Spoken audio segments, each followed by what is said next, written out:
दोस्तों, आप अपना रहमत की बरसात चैनल को सब्सक्राइब करें, बेल आइकन के बटन को भी दबा दें ताकि हम आपके लिए रोजाना अच्छी अच्छी वीडियोस लाते रहें। है ना मेरे भाई। और निकाल लो और उसके बाप को वो 1 लाख रुपया दे के कह दो रिश्ता तू अपने हिसाब का ढूंढ ले, और ये 1 लाख रुपया पकड़, अपनी बेटी का मुख्तसर सा सामान खरीद, और जिस दिन मेरे घर खाना है ना उस दिन अपनी बेटी की बारात दो। लड़की की शादी हो या लड़के की, खाना तो होता ही है ना। तो इसलिए मैं बता रहा हूं कि जब तुम्हारा 1500, 1000, 2000 लोगों का खाना होगा, होता ही है शादी में, हर घर में होता कि नहीं होता। तो 200 बारात उस गरीब की बच्ची के भी थी। 1500 लोगों के खाने में 200 लोग फ्री में खा जाएंगे, मेरी गारंटी है, अलग से बनाने की जरूरत नहीं पड़ेगी। जब 15 लोगों का खाना 17 लोग खा सकते हैं, खा सकते हैं कि नहीं खा सकते हैं? अगर तुम्हारे यहाँ 15 का खाना बनाओ, 2 लोग ऊपर से ले आओ, उसी में खा जाएंगे। मैं गलत तो नहीं कर रहा हूँ ना मेरे भाई? 10 लोगों का खाना बनाओ, 1 एक्स्ट्रा ले आओ, उसी में खा जाएगा। मेरे भाई है क्या नहीं है? जब 10 में 1 फ्री खा सकता है तो 1000 में 100 फ्री खा सकता है। खा सकता कि नहीं खा सकता? अलग से जरूरत ही नहीं है आपको इतने लंबा जो करने की। वो जो हरामकारी का पैसा है ना, जो जितना भी आतिशबाजी उसमें खर्च होता है वो दे दो उसके बाप को, और बारात उस दिन मंगा लो जिस दिन हमारे घर खाना है। इसलिए कि हमने तो 1500 लोगों को खिला नहीं है, 100-200 तेरे मेहमान भी थी। मेरे भाई है कि एक शादी अगर गरीब बच्ची की अपने साथ में करा लोगे ना, अगर अल्लाह को यह अदा पसंद आ गई तो यही बख्शिश करा ले जाएगी, यही बख्शिश कराए ले जाएगी, यही अदा भाई, यही। और अगर खाना बचाना चाहो तो और तरीका बताऊं आपको। ये जो टेबलों पर खाना चल रहा मत करो। टेबल पे चलता खाना, आपके यहाँ काय पे चलता? कुर्सी और टेबल है ना। खाने में क्या चलता आपके यहाँ? रोटी, शोरमा, बिरयानी, जर्दा, ये तो चलता होगा, या उड़द गोश्त चावल। अच्छा, बिरयानी, रोटी, इसमें कितना नुकसान है? ये टेबल लगा हुआ, टेबल खाना चल रहा, वो रोटी लाया गरम, तो इसके हाथ में रोटी है, इसमें देखा गरम आ गई, वो मैं सही बता रहा हूँ भाई। और बाद में देखो तो इतनी इतनी रोटियों के चट्टे लगे होते हैं टेबलों के नीचे। मैं गलत तो नहीं कह रहा हूँ? इसलिए कि पूरा बाईपास है नीचे को, तो कोई देख थोड़ी रहा, क्या पता क्या हो रहा है। अरे बात हकीकत है क्या नहीं मेरे भाई? है अच्छी खासी रोटी खा रहा होगा, देखा इसके हाथ में इतनी रोटी हो, इसने देखा वो करारी वाली बिल्कुल गरम गरम ले आया, तो उसको नहीं खाता, उसे वहीं छोड़ दे। अच्छा कौन देख रहा, नीचे थी ऐसी छुट गई और ले ले। रोटी खा रहा मोटी मोटी, और उसमें 2 हिस्से गोश्त खा लिया और 1 हिस्सा नया जो डोंगा आया उसके चक्कर में लग गया। अगर देर कर दी तो नया वाला डोंगा गायब, है ना। इसलिए नए वाले डोंगे को समझना है तो वो फेंकना पड़ेगी जो हाथ में है। तो पता चला कि टेबल के नीचे इतनी इतनी बिरयानियां, इतनी इतनी बोटियां और इतनी इतनी रोटियां मेरे भाई पड़ी होती है, नहीं पड़ी होती? ये बाईपास खत्म कर दो, टेबल खत्म, बिल्कुल खत्म, कुर्सी खत्म, लंबी लंबी कालीनें बिछाओ, उन पर दस्तरखान बिछाओ लंबा लंबा, है कि नहीं? लंबी कालीन है और कालीन पर दस्तरखान। दस्तरखान आजकल रेडीमेड चली रहे, वो जो टेबल पर डालते हो वही। टेबल का किराया बचा, कुर्सी का किराया बचा, और बाईपास कहीं बना नहीं। बात है कि नहीं? बना बाईपास, अब बैठेगा पैंट वाला तो बैठा, कुर्ते वाला तो बैठा, शेरवानी वाला जब बैठा, जुब्बे वाला सब बैठा, सब खा रहे हैं। ठंडी है तो खाना पड़ेगी, फेंकेगा कहाँ को है? कहाँ फेंकेगा बताओ मुझे? बाईपास ही नहीं है मेरे भाई। मेरे भाई है क्या नहीं है?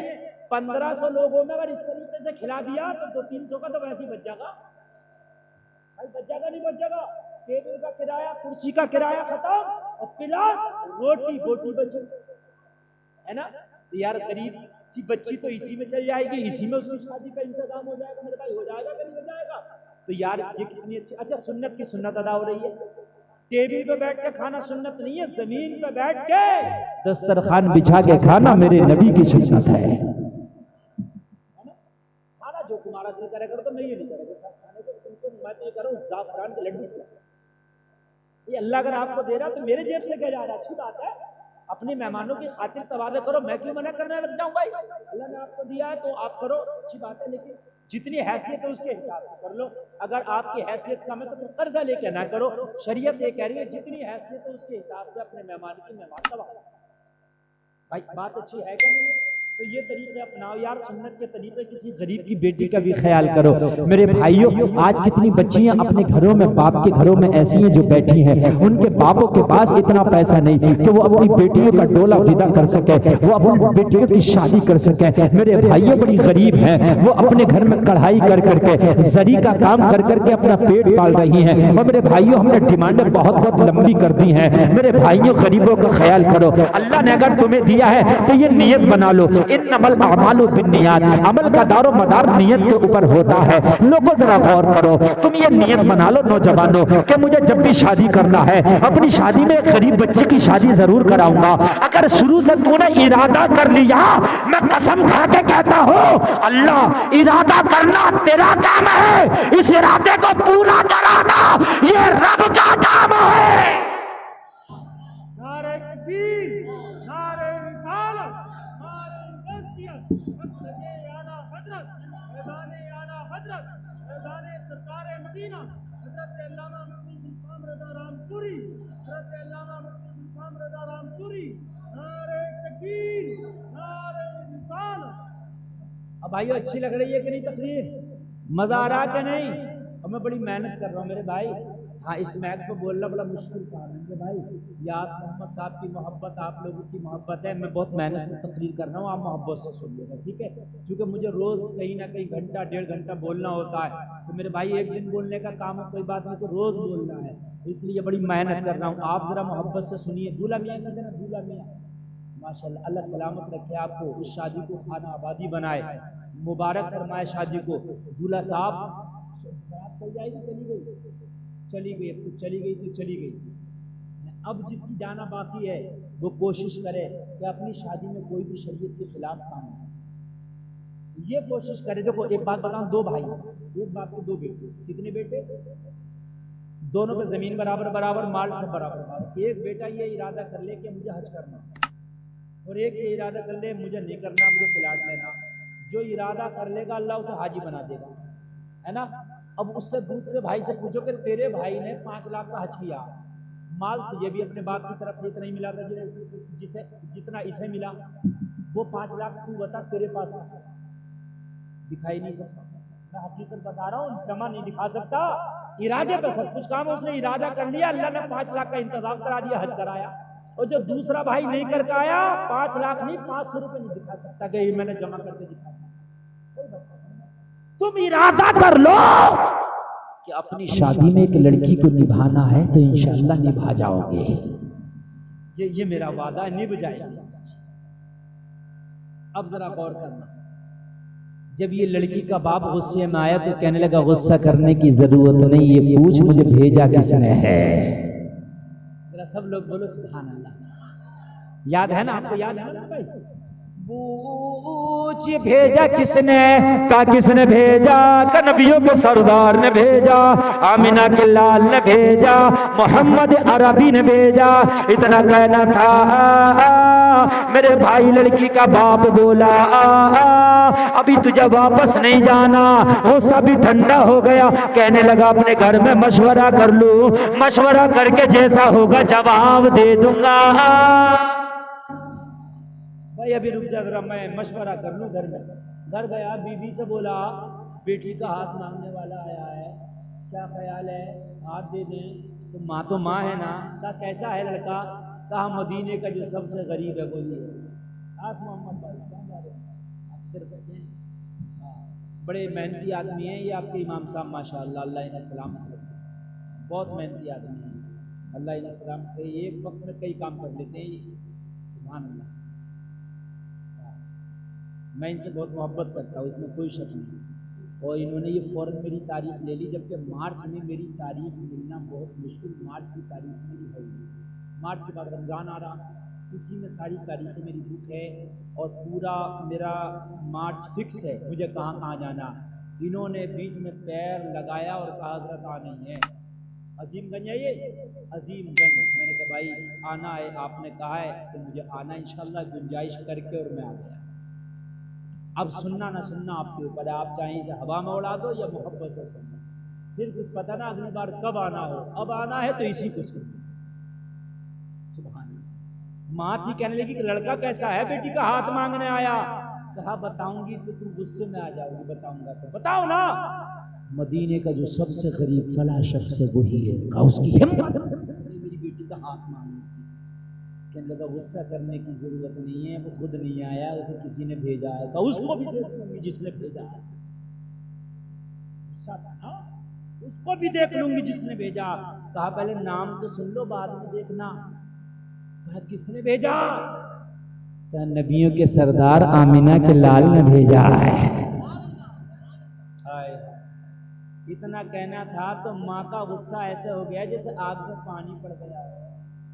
कहने लगी मौला ये तो मेरी खुशनसीबी है, मेरी बेटी के दरवाजे पे रिश्ता मांगने, मेरे दरवाजे पे रिश्ता मांगने वो आया है जिसे भेजने वाला कोई आम आदमी नहीं, आमिना का लाल है।